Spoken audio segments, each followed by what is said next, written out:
Cerveja de conteúdo.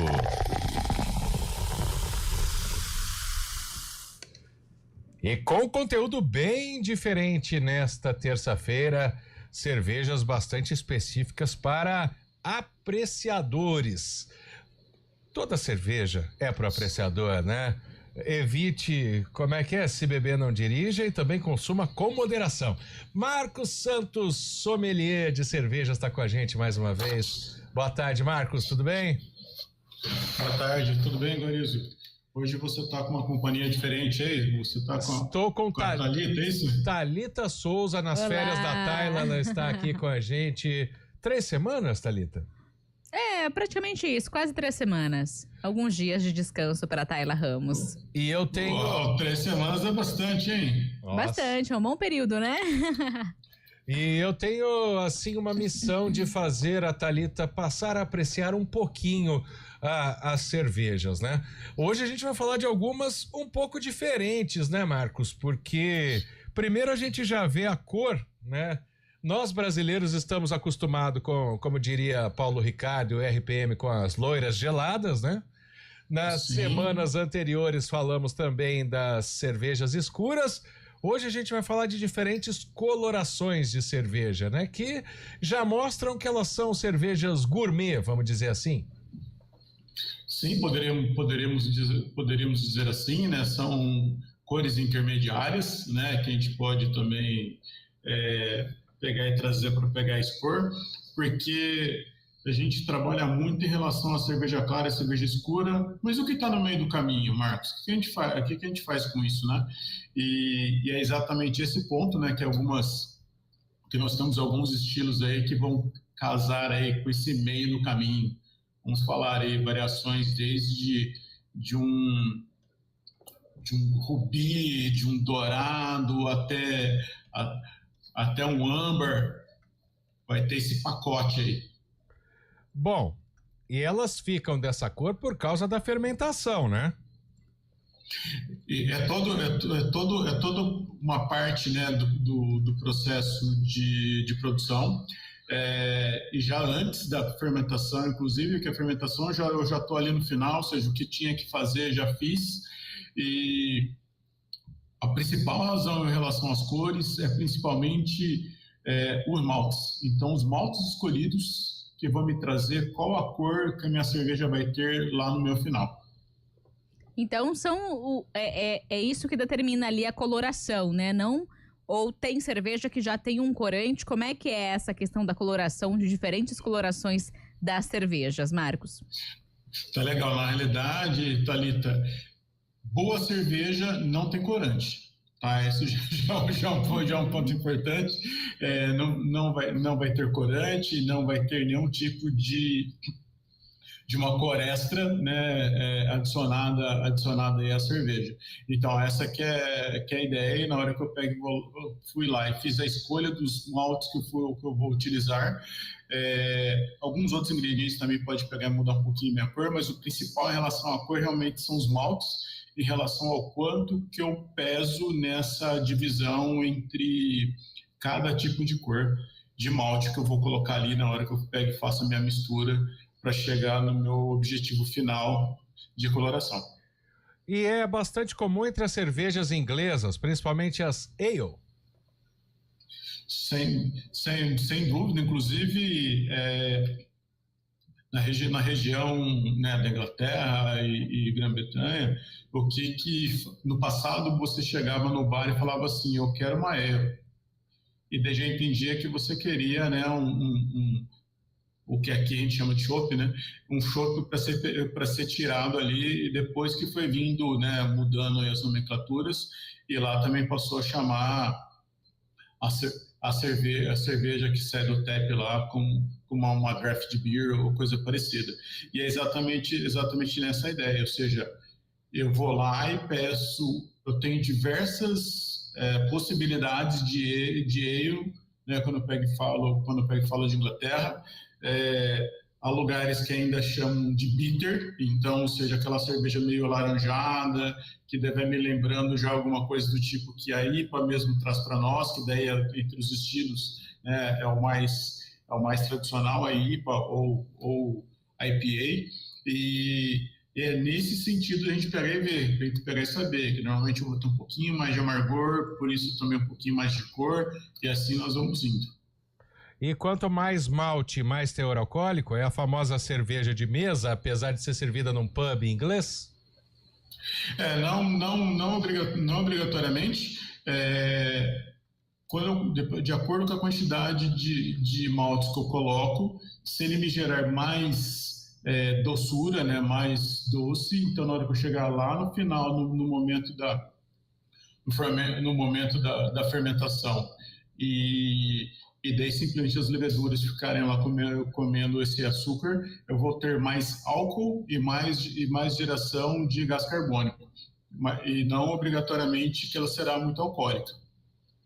Ô, Marcos, olha que interessante, um dos exemplos aqui que eu recebi. A Pumpkin Ale. A Ale você já explicou, né? Que é um tipo de cerveja diferente. Pumpkin é abóbora em inglês. É por causa da cor, é por causa do sabor, porque para quem não acompanha desde o primeiro programa aqui, o Marcos Santos já explicou pra gente que não existe colocar álcool na cerveja. A fermentação que vai fazer com que a cerveja fique alcoólica. Nesse caso da Pumpkin Ale, é uma questão de cor, de abóbora, gosto de abóbora, mas obviamente não tem abóbora na receita, né? Muito pelo contrário, tem abóbora sim. Caí do cavalo aqui, eu não sei nada de cerveja mesmo, viu? Essa é a razão do nome, é por isso que aparece muito nessa época que a gente tem a cultura americana enraizada muito na gente, né? Então, ou seja, como essa é uma época que tem muitas abóboras nos Estados Unidos, então o que acontece? O pessoal tá sobrando, né?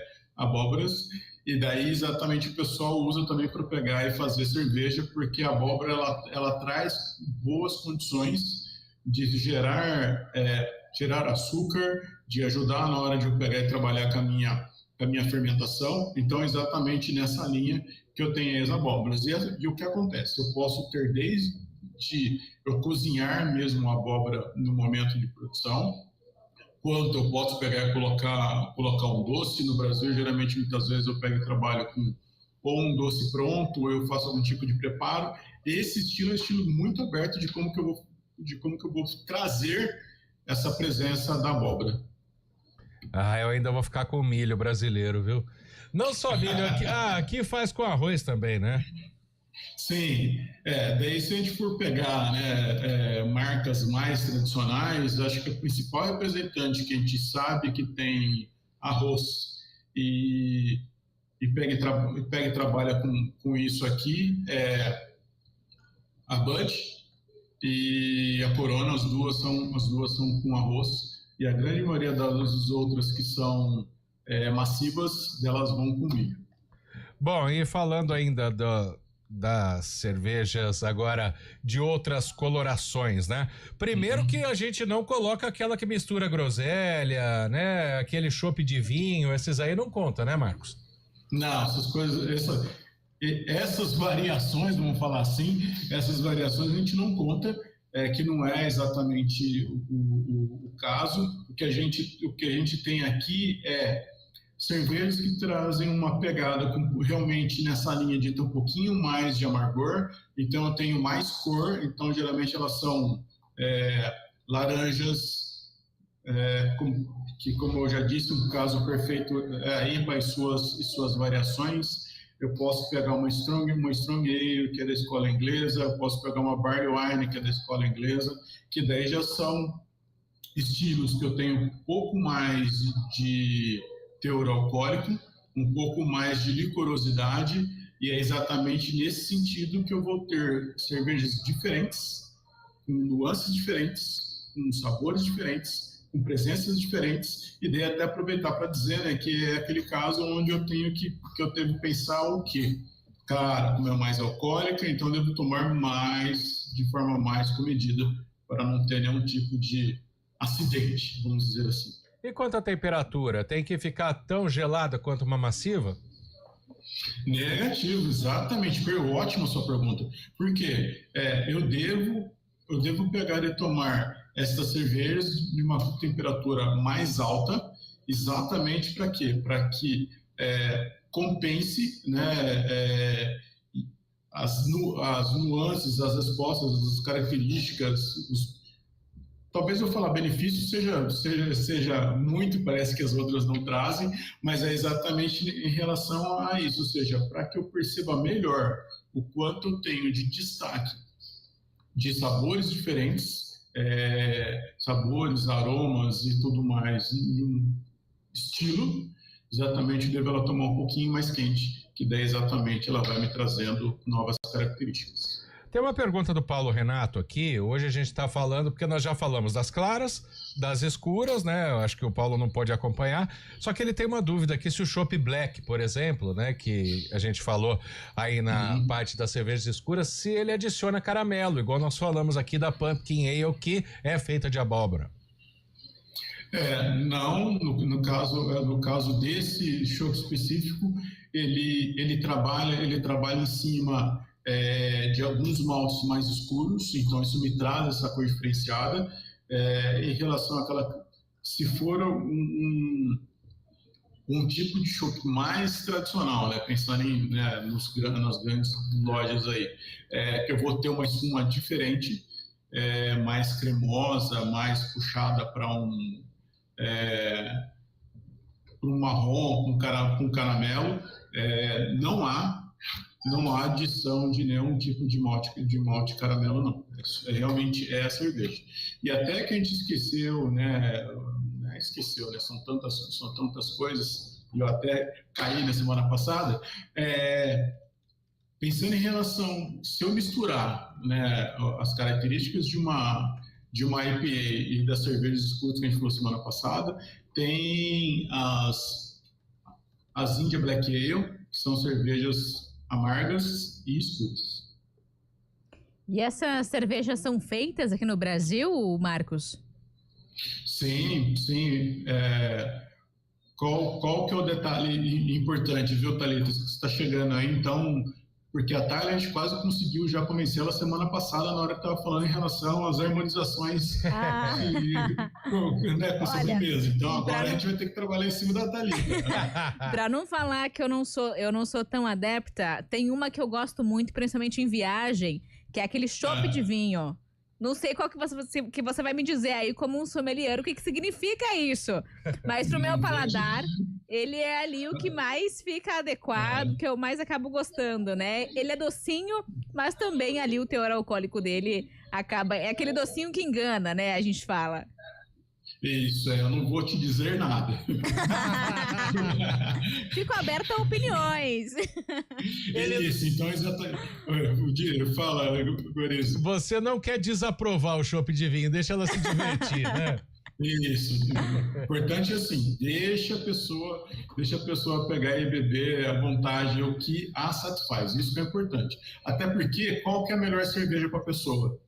A que está na mão dela. É que tá na mão dela. Ela gosta, que tá na mão dela, é isso aí. É aí que vai exatamente funcionar bem. Agora, em relação à pergunta original da Thalita, qual que é o detalhe?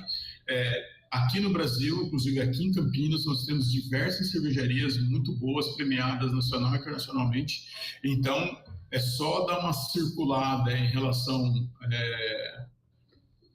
pro lado de Barão, pro lado do Taquaral, nós temos diversas cervejarias muito boas e novamente premiadas nacional e internacionalmente, que é do Polo Cervejeiro. Então é só frequentar esses caras aí e ser feliz descobrindo novos horizontes. Inclusive há cervejas que têm teor alcoólico baixo, tem uma certa densidade maior de dulçor, que vai tomar a vez desse seu chopp de vinho aí, viu? Aí, tá vendo? Marcos Santos, sommelier de cerveja, participa toda terça-feira com a gente do Cerveja de Conteúdo. A gente sempre aprende muito com você, Marcos. Obrigado, boa semana e saúde. Obrigado, pessoal. Saúde sempre.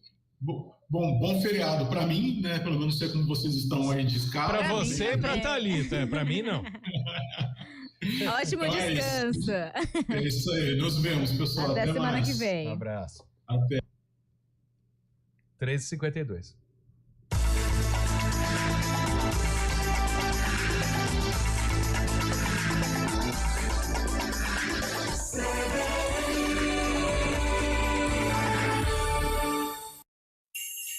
Vem aí uma. A gente faz escolhas todos os dias.